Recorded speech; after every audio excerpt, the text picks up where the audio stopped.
오늘 저는 창세기 37장 18절로 20절을 말씀 가지고 꿈꾸는 자가 오는도다 이 같은 제목으로 함께 말씀의 은혜를 나누기 원합니다. 제목을 한번 크게 따라해 주시기 바랍니다. 꿈꾸는 자가 오는도다. 꿈꾸는 자가 오는도다. 우리는 태어나서 단 한 번뿐인 인생을 삽니다. 두 번 인생을 사는 사람이 없습니다. 단 한 번뿐인 인생을 살아가는 동안 분명한 삶의 꿈과 목표를 갖고 살아야 할 것입니다.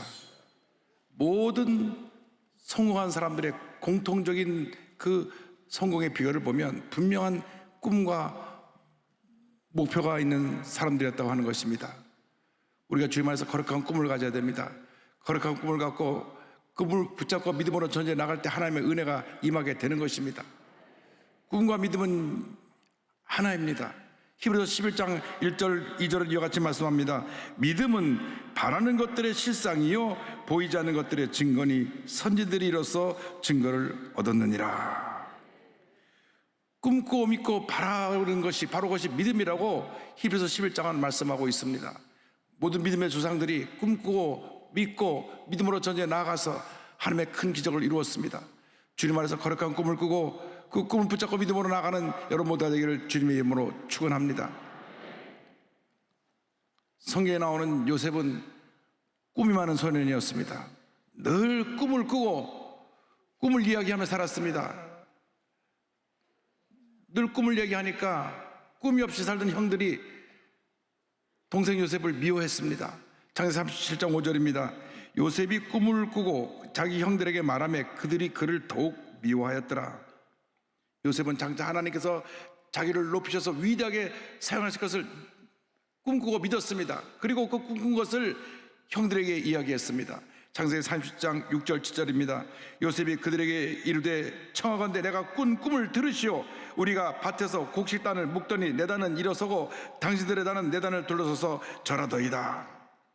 이 동생의 꿈 이야기를 듣고 형들이 더욱더 미워했습니다. 그 다음 절은 이렇게 말씀합니다. 그의 형들이 그에게 이르되 내가 참으로 우리의 왕이 되겠느냐 참으로 우리를 다스리게 되겠느냐 하고 그의 꿈과 그의 말로 말미암아 그를 더욱 미워하더니 형들에게는 삶에 대한 아무런 꿈과 비전이 없었습니다. 그저 매일같이 매매 우는 양들을 치며 사는 것이 그들의 삶의 전부였습니다. 꿈도 없고 목적도 없었습니다. 그저 하루하루 양치며 먹고 사는 것이 그들의 삶의 모습이었습니다. 그러나 똑같은 환경에서 똑같이 자라난 요셉은 전혀 다른 삶을 살았습니다. 그는 늘 꿈속에 살았습니다. 꿈을 꾸고 그 꿈을 이야기했습니다. 같은 꿈을 계속 꾸니까 그 꿈에 대해서 확신을 가지고 이야기하고 또 얘기했습니다. 주님 안에서 거룩한 꿈을 가져야 되는 것입니다. 구체적이고 분명한 우리 꿈을 가져야 됩니다. 여러분 한 사람 한 사람이 이 땅에 온 것은 우연히 온 것이 아니라 하나님의 귀한 뜻을 이루기 위해서 이 땅에 온 것입니다. 하나님의 영광을 위해서 여러분 존재하는 것입니다. 주님 안에서 거룩한 꿈을 꾸시기 바랍니다. 사업을 하는 사람은 사업하는 사람으로서의 거룩한 꿈을 꾸시기 바랍니다. 학생들은 학생으로서, 의사는 의사로서, 직장인은 직장인으로서, 예수인은 예수인으로서 각기 있는 위치에서 꿈을 꿔야 합니다. 거룩한 꿈을 꾸고 꿈을 붙잡고 믿음으로 나갈 때 하나님의 은혜가 임하게 되는 것입니다. 요셉은 거룩한 꿈을 꾸었습니다. 장차 내가 하나님이 높이셔서 위대한 사람이 되어 하나님의 영광을 나타내는 그 귀한 일을 맡기실 것이라는 꿈을 꾸었습니다. 주님 안에서 구체적이고 분명한 꿈을 꾸고 꿈을 붙잡고 믿음으로 전쟁에 나가시기 바랍니다. 그저 목적도 없이 방향도 없이 무리를 떠다니는 낙엽 같은 인생을 살지 말고 하루를 살아도 분명하게 거룩한 꿈을 붙잡고 믿음으로 전쟁에 나가는 여러분 모두가 되기를 주님의 이름으로 축원합니다. 여러분 각자 나의 삶에 대한 거룩한 꿈을 꾸고 꿈을 붙잡고 믿음으로 전쟁에 나가야 합니다. 분명한 꿈을 가져야 됩니다. 지금까지 꿈이 없이 살았다고 하면 오늘 이 시간 여러분 마음에 거룩한 꿈을 가지시기 바랍니다. 여러분 개인에 대해서, 여러분 자녀에 대해서, 여러분 직장에 대해서, 여러분 사업에 대해서, 여러분 자녀들에 대해서 거룩한 꿈을 꾸시기 바랍니다. 주여 내게 거룩한 꿈을 주셔서 주님 안에서 꿈을 이루어나가는 저희 모두가 되게 하여 주시옵소서. 그런데 꿈이 저절로 그냥 이루어지는 것이 아닙니다. 꿈을 이루기 위해서는 고난을 통과해야 되는 것입니다. 꿈을 꿀 때 우리에게 도전이 다가옵니다. 여러 가지 문제 어려움이 생겨납니다. 꿈을 꾸니까 형들이 미워했습니다.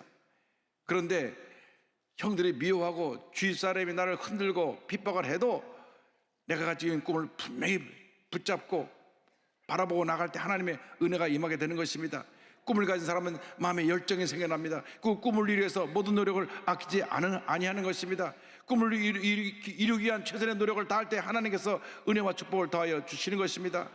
성공이란 그저 하루아침에 저절로 주어지는 것이 아니라 꿈꾸고 믿고 최선을 다하는 사람에게 주신 하나님의 선물인 것입니다. 꿈꾸는 사람은 어떤 고난이 다가와도, 문제가 다가와도 넉넉히 이기고 믿음으로 전진해 나갈 수가 있습니다. 요셉은 꿈을 꾸었기 때문에 많은 시련을 당했습니다. 요셉이 시련 당해서 크게 네 가지로 말 수 있는데, 그 모든 시련을 그는 꿈을 꾸며 믿음으로 이겨냈습니다. 로마서 5장 3절로 4절을 말씀합니다. 다만 이뿐 아니라 우리가 환난 중에도 즐거워하나니 이는 환난은 인내를, 인내는 연단을, 연단은 소망을 이룬 줄 알미로다. 꿈꾸고 믿고 나아갈 때 이것이 우리에게 인내를 배우게 하고 우리가 이 모든 잘 견딜 수 있는 훈련을 시켜서 연단을 받게 한 다음 꿈을 이루게 만들어 주시는 것입니다. 요셉이 꿈을 꾸니까 형들이 미워했습니다. 첫 번째 실은 형들이 그를 미워서 그를 죽이려고 한 것입니다. 같은 형제끼리 그렇게 미워해서 자기를 죽이려고까지 하니 얼마나 그것이 어린 소년 요셉에게는 큰 고통이었겠습니까? 10명의 형이 그를 죽이기로 작정을 하고 그가 아버지의 신부로 맞을 때 구덩이 속에 그를 던져 넣었습니다. 죽음 직전까지 갔던 그가 그 그절 지나가는 상인에게 팔리게 되었습니다. 창세기 37장 28절은 설명합니다. 그때 미디안 사람 상인들이 지나가고 있는지라 형들이 요셉을 구덩이에서 끌어올리고 은 20에 그를 이스마엘 사람들에게 팔며 그 상인들이 요셉을 데리고 애굽으로 갔더라. 그의 나이 17살입니다. 17살에 그는 죽음 직전까지 갔다가 노예로 팔리게 됐습니다. 두 번째 다가온 시련은 아버지의 사랑을 독차지하고 정말 귀하게 자랐던 그가, 부잣집에서 귀하게 자랐던 그가 가장 낮고 천한 신분인 노예로 전락하게 된 것입니다. 노예 삶을 살게 되었습니다. 창세기 39장 1절입니다. 요셉이 이끌려 애굽에 내려가매 바로의 신하 친위대장 애굽 사람 보디발이 그를 그리로 데려간 이스마엘 사람의 손에서 요셉을 산이라. 요셉은 노예로 팔려가서 인간 이하의 취급을 받으면서 말할 수 없는 고통의 시간을 보내야만 했습니다. 당시 노예는 인격이 존중되지 않았습니다. 짐승처럼 그냥 하루 종일 일을 시키고 부리다가 병들고 약해지면 광야에 내다 버렸습니다. 그래서 짐승의 밥이 되어 죽는 것이 노예의 최후였습니다. 인격적으로 무시당하고 아주자 전에까지 굳은 일을 다 감당해야 됐으며 조금이라도 쉬려고 하면 등에 채찍이 그냥 내려치는 그런 고난의 시간을 보내야 했습니다. 그러나 그러한 노예의 삶도 그의 꿈을 가로막지 못했습니다. 그의 꿈을 꺾지 못했습니다. 그런 노예로 살면서도 꿈을 가지고 믿는 일의 자리에서 최선을 다했습니다. 노예로 팔려온 그 어느 누구보다도 그런 눈이 부리부리하고 늘 꿈을 갖고 열심히 일을 해서 그 노예로 팔려온 친위대장 보디발의 입에서 인정받는 그러한 노예가 되었습니다. 창세기 39장 2절입니다. 야훼께서 요셉과 함께 하심으로 그가 형통한 자가 되어 그의 주인 애굽의 사람의 집에 있으니. 그래서 그가 많은 노예 가운데 총무의직을 맡아서 집의 모든 일을 다 관리하게 됐는데, 그 다음 세 번째 시련이 다가옵니다. 그 친위대장 보디발의 아내가 그를 억울하게 모함을 한 것입니다. 창세기 39장 17절 18절 20절입니다. 이 말로 그에게 말하여 이르되 당신이 우리에게 데려온 히브리 종이 나를 희롱하려고 내게로 들어왔으므로 내가 소리질러 불렀더니 그가 그의 옷을 내게 버려두고 밖으로 도망하여 나갔나이다. 이에 요셉의 주인이 그를 잡아 옥에 가두니 그 옥은 왕의 저수를 가두는 곳이었더라. 요셉이 옥에 갇혔으나. 억울하게 누명을 쓰고 감옥에 던져졌습니다. 그런 잘못한 것이 없었습니다. 그런데 그 친위대장 보디발의 아내가 그를 모함해서 감옥에 집어넣은 것입니다. 그것도 보통 감옥이 아니라 왕의 신하들이 잘못하면 들어가는 그런 감옥입니다. 그러니까 거기는 특수한 감옥이라서 왕이 사면해 주지 않으면 나올 수 없는 곳인데 그곳에 갇히게 된 것입니다. 아마 보디발이 신임했다가 배신당한 같은 그 생각 때문에 미워서 평생 그 안에 있다 죽으라고 넣는지도 모르겠습니다. 그러나 절망의 감옥도 이 요셉의 꿈을 막지 못했습니다. 요셉의 꿈을 가로막지 못했습니다. 요셉의 꿈을 무너뜨리지 못했습니다. 오히려 그런 감옥 안에서 더 꿈이 그 마음 가운데 불타올랐던 것입니다. 하나님이 함께 하셨던 것입니다. 감옥에는 다른 모든 사람이 낙심해서 절망에 처했을 때 그는 늘 하나님을 바라보며 꿈꾸며 믿음으로 고백했습니다. 하나님께서 언제가 나를 높이시고 주님의 귀한 일을 이루실 것이다. 창세기 39장 21절 23절입니다. 야훼께서 요셉과 함께 하시고 그에게 인자를 더하사 간수장에게 은혜를 받게 하심에 간수장은 그의 손에 맡긴 것을 무엇이든지 살펴보지 아니하였으니 이는 야훼께서 요셉과 함께 하심이라. 야훼께서 그를 범사에 형통하게 하셨더라. 얼마나 그가 꿈에 사로잡혀서 감옥 안에서도 모든 면에 본을 보였든지 간수장, 요즘으로 말하면 교도소장에 감동을 해갖고 아예 열쇠꾸러미를 죄수인 요셉에게 맡겨 자네가 이 감옥을 다 돌보라고 그 간수장의 일을 맡긴 것입니다. 이런 일이 있을 수가 없습니다. 죄수로 감옥에 끌려간 사람이 그 교도소장의 인정을 받았고 나와서 교도소를 관리하는 사람이 됐다고 하는 것은 이것은 기적입니다. 꿈꾸는 사람에게는 기적이 일어나는 것입니다. 어떠한 시련도 어떠한 문제도 어떠한 절망의 감옥도 꿈을 가둬놓을 수 없습니다. 꿈꾸는 사람을 가둬놓을 수 없습니다. 꿈을 꾸니까 하나님께서 그의 삶 가운데 그가 어디를 가든지 형통하게 만들어주시고 은혜와 축복을 더해 주신 것입니다. 마지막 시련은 그가 그 감옥 안에서 바로왕의 신하 둘을 만나서 꿈을 해몽해 주었는데 한 사람은 3일 후에 복직이 되는 꿈이고 한 사람은 3일 후에 죽는 꿈이었습니다. 그래서 복직되는 자에게 부탁을 했습니다. 창세기 40장 14절 15절 23절입니다. 당신이 잘 되시거든 나를 생각하고 내게 은혜를 베풀어서 내 사장을 바로에게 아뢰어 이 집에서 나를 건져 주소서. 나는 히브리 땅에 끌려온 자여 여기서도 옥에 갇힐 일은 행하지 아니하였나이다. 술 맡은 관원장이 요셉을 기억하지 못하고 그를 잊었더라. 술 맡은 관원장에게 당신이 이제 곧 풀려날 텐데 매일 왕 옆에서 왕을 시중들 터이니 내가 감옥 안에서 죄 없는 한 사람을 만났는데 그를 풀어주십시오. 부탁만 하면 왕이 알아보고 나를 풀어줄 것입니다. 그랬는데 사람이 화장실 갈 때 올 때 다르다고 이 술 맡은 관원장이 3일 만에 풀려나고 나서 그걸 까맣게 잊어버렸습니다. 요셉은 이제 관원장이 풀려났으니까 기쁜 소식이 올 것을 알고 다음날 아침에 일찍이 일어나서 세수하고 옷매무새를 단장하고 소식이 오길 기다립니다. 사면하는 소식이 올 줄 알고 기다리는데 아무런 소식이 없습니다. 하루가 지나고 이틀이 지나고 한 주가 지나고 한 달이 지나도 소식이 없습니다. 분명히 관원장이 내가 나가서 바로왕에게 말해서 당장 자녀를 풀어줄게 이야기하고 나갔는데 한 달이 지나고 두 달이 지나도 석 달이 지나도 아무런 소식이 들려오지 않는 것입니다. 그에게서 가장 큰 고통과 시련의 시간이었는 줄로 생각을 합니다. 감옥 안에서 그렇게 2년을 보냅니다. 그가 보낸 2년이 그가 지금까지 보낸 11년 노예 생활과 감옥 생활보다도 더 긴 시간이었을 것입니다. 그러나 그 고통의 긴 시간도 그의 꿈을 가로막지 못했습니다. 밤이 깊으면 새벽은 밝아오는 것입니다.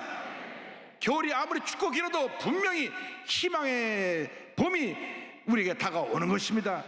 꿈꾸는 사람에게는 절망이 절망으로 끝나는 것이 아니라 절망은 희망을 향해 나가는 과정에 불과한 것입니다. 고난은 축복을 향해 나가는 고속도로인 것입니다. 그는 절대 꿈을 포기하지 않았습니다. 꿈꾸고 믿고 나갔을 때 하나님께서 감옥에서 그가 그 고통 가운데 있을 때 다시 그를 높이 세워주셔서 2년 후에 바로왕에게 꿈을 꾸게 하시고 아무도 그 꿈을 해몽하지 못할 때 그제서야 술 맡은 관원장이 요셉을 기억하게 돼서 요셉이 풀려나갑니다. 그러고 나서 꿈을 해몽합니다. 바로왕이 감동했습니다. 그래서 요셉을 높인 것입니다. 요셉이 높임 받고 나서 그는 사랑과 관용을 베푸는 자로서 위대한 지도자의 삶을 살았습니다. 하루아침에 꿈을 해몽해주고 그가 총리가 되는데 성경이 같이 말씀합니다. 창세기 41장 39절로 41절입니다. 요셉에게 이르되 하나님이 이 모든 것을 내게 보이셨으니 너와 같이 명철하고 지혜 있는 자가 없도다. 너는 내 집을 다스리라. 내 백성이 다 내 명령에 복종하리니 내가 너보다 높은 것은 내 왕자뿐이니라. 바로가 또 요셉에게 이르되 내가 너를 애굽 온 땅의 총리가 되게 하노라 하고 마침내 꿈이 이루어진 것입니다. 17살 때 그 꿈을 얘기했는데 13년이라고 하는 긴 시간이 지나고 난 후에 하나님의 때에 꿈이 이루어졌습니다. 우리가 주님에서 거룩한 꿈을 가지면 우리가 환난이 다가오고 어려움이 다가오고 문제가 다가오지만 때가 되면 꿈은 이루어지는 것입니다. 꿈꾸는 사람들을 주변에서 핍박합니다. 넘어뜨리려고 합니다. 여러 가지로 고통을 줍니다. 그러나 그 어떤 시련과 고통도 사람들의 시기와 질투도 우리의 꿈을 가로막을 수가 없습니다. 우리의 꿈을 무너뜨릴 수가 없습니다. 예수 믿는 사람이 주님 안에서 가진 거룩한 꿈은 주님의 때에 반드시 이루어지는 것입니다. 그런데 놀라운 것은 요셉이 꿈을 이루고 난 다음 자기를 해롭게 한 사람들을 아무도 벌 주지 아니했다고 하는 것입니다. 사정도 물어보지 않냐고 화를 내고 자기를 감옥 안에 집어넣은 친위대장도 그의 아내 보디발의 아내도 그는 불러다 벌하지 않았습니다. 성경에 그들을 붙잡아다가 곤장을 백대쳤다 그런 말이 없습니다. 그 누구도 죄를 묻지 않았습니다. 그리고 자기를 나가서 왕에게 말해준다고 하고 잊어버린 술 맡은 관원장도 그는 벌하지 않았습니다. 심지어 그를 죽이려고 했다 노예로 판 형들이 그 앞에 와서 곡식을 사러 와서 무릎을 꿇었을 때 그들을 벌하지 않았습니다. 오히려 그들에게 자신을 밝히고 이와 같이 얘기했습니다. 창세기 45장 5절 8절입니다. 당신들이 나를 이곳에 팔았다고 해서 근심하지 마소서, 한탄하지 마소서. 하나님이 생명을 구원하시려고 나를 당신들보다 먼저 보내셨나이다. 그런즉 나를 이리로 보낸 이는 당신들이 아니요 하나님이시라. 하나님이 나를 바로에게 아버지로 삼으시고 그 온 집의 주로 삼으시며 애굽 온 땅의 통자로 삼으셨나이다. 하나님께서 세우신 것입니다. 하나님께서 세워서 이 같은 놀라운 역사가 일어난 것입니다. 나중에 그 온 가족을 애굽에 초청해서 살게 했는데 그 아버지 야곱이 죽게 되니까 형들이 두려워 떨었습니다. 이제는 아버지가 죽었으니까 우리에게 복수를 할 것이다. 그때 요셉이 그들을 불러 다시 이야기합니다. 요셉이 그들에게 이르되 두려워하지 마소서. 내가 하나님을 대신하리이까. 당신들은 나를 해하려 하였으나 하나님은 그것을 선으로 바꾸사 오늘과 같이 많은 백성의 생명을 구원하게 하시려 하셨나니 당신들은 두려워하지 마소서. 내가 당신들과 당신들의 자녀를 기르리이다 하고 그들을 강국한 말로 위로하였더라. 요셉은 부와 권력을 가진 그 높은 자리에서 자기에게 해를 입히고 피해를 준 사람들을 벌하지 않았습니다. 사랑하고 관용하고 용서를 베풀어서 그들을 품었습니다.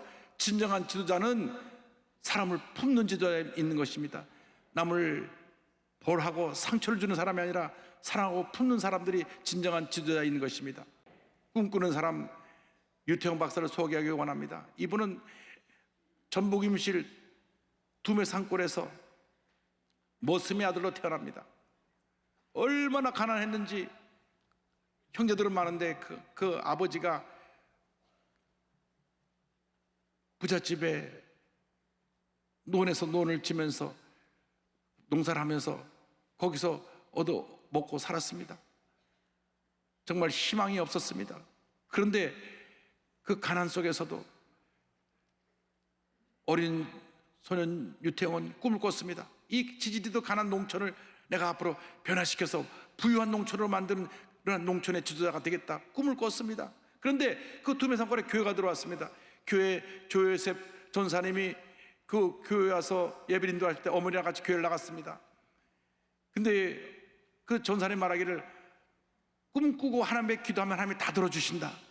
그래서 그때부터 매일같이 새벽에 나가 꿈꾸며 기도하기 시작했습니다. 이와 같은 기록이 나옵니다. 아침 잠이 많았는데도 새벽이면 벌떡벌떡 일어나 교회로 달려가 기도했다. 장관이나 대통령 면에도 하늘의 별따기인데 하물며 전지전능하신 하나님을 만날 수 있는 일을 어찌 게을리 할 수 있겠는가. 나는 새벽 기도에 나가 하나님께 소원을 말씀드리는 일을 단 하루도 거를 수 없었다.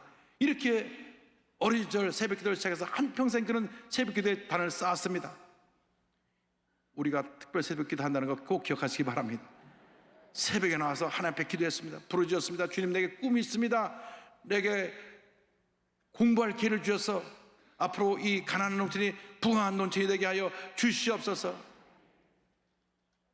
남은 고등학교 졸업할 나이인 18살 때 그가 부잣집 어른의 배려로 중학교를 가게 됩니다. 한번 보니까 아이가 늘 책을 보면서 꿈을 꾸니까 너 소원이 뭐냐? 내 공부하는 게 소원입니다. 그래, 내가 너 중학교 보내줄게. 그래서 중학교를 갑니다. 중학교를 졸업하고 나서 이제 서울에 올라와서 고등학교를 다니기 위해서 또 그가 학업을 진행하는데 야간고등학교에 들어가고 낮에는 신문 돌리고 구두 닦기 하고 이런 온갖 굳은 일을 하면서 그가 고등학교를 5년이나 다닙니다. 얼마나 가난하고 어려운 삶을 살았던지 그때 이런 기록이 나옵니다. 한 번은 신문을 배달하고 돌아가려는데 쓰레기통에 밥덩어리가 버려져 있는 것이 보였습니다. 너무 배가 고파 참지 못하고 주위를 살펴보다가 얼른 그것을 집어들었어요. 밥에 묻은 연탄재와 모래를 떼어내고 그 밥을 다 먹어 치웠죠. 눈물이 하염없이 흘러내렸어요. 하지만 쓰레기통에 밥이나마 먹을 수 있게 해주신 하나님께 감사를 드렸습니다. 그는 고난에서도, 고난 가운데서 꿈을 잃지 않고 감사했습니다. 마치 요셉이 노예로 팔려갔어도 꿈을 잃지 않고 감사하며 형통의 복을 받았던 것처럼 이 유태영 소년이 구두 닦기도 하고 새벽에 신문을 돌리고 온갖 고생을 하면서도 감사를 잃지 않았습니다. 겨울에 연탄을 떼지 못하니까 냉방에서 그냥 발을 동동으로 뛰다가 통금이 풀리고 새벽 종일이면 성의 찬송을 두고 교회로 뛰어와서 새벽에 간절히 부르짖어 기도하니까 하나님은 내가 임해서 다시 성령을 충만해서 온몸이 뜨거워지고 감사해서 또 기쁨으로 도전하고 또 도전하고 그의 기도의 내용은 하나님 감사합니다, 하나님 감사합니다, 하나님 감사합니다. 감사가 전부였습니다. 꿈꾸는 소년 유태영이 드디어 대학을 졸업하고 당시 농업 선진국인 덴마크로 가기 위한 꿈을 꿨습니다. 꿈을 꾸는데 어떻게 하면 내가 덴마크를 갈 수 있을까? 기도하는데 덴마크에서 가장 높은 분에게 편지를 써라. 보니까 덴마크에 국왕이 있습니다. 그래서 당시 덴마크 국왕 프레드릭 9세에게 편지를 썼습니다. 프레드릭 9세 임금님 귀하 코펜하겐 덴마크 편지를 써서 보내고 기도했습니다. 하나님, 이 편지가 국왕의 마음을 감동시켜서 내가 덴마크에 유학 갈 수 있게 하여 주옵소서. 덴마크 국왕이 이 편지를 읽고 감동을 받아서 교육부에 지시해서 전액 장학생으로 유태영 박사를 덴마크에 유학 오게 합니다. 할렐루야. 그래서 덴마크에 유학을 가갖고 공부를 마치고 돌아와서 한국에 와서 시작한 것이 새마을운동입니다. 한국에 돌아와서 박정희 대통령 밑에서 새마을운동을 전개해서 전국에 못 사는 농촌을 잘 살아보자, 잘 살아보자, 새벽정이 울렸네 노래를 부르면서 그 농촌을 다시 일으켜 세운 것입니다. 그러고 나서 그는 다시 꿈을 꿨습니다.